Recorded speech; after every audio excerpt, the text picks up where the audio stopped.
Today, we're going to be covering how to replace a lost library card.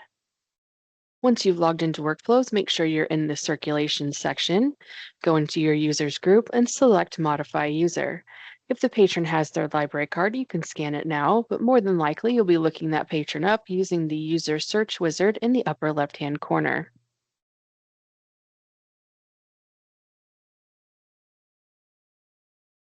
Once you have that patron pulled up, just double check to make sure that everything is accurate, including phone number, address, and email address.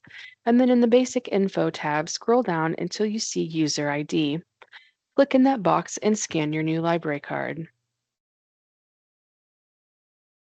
This will save for you automatically and pull up a record updated box. You can go ahead and hit close. I like to double check that card actually did save, so I always go into Display User and scan the new barcode and make sure that it pulls up the correct information.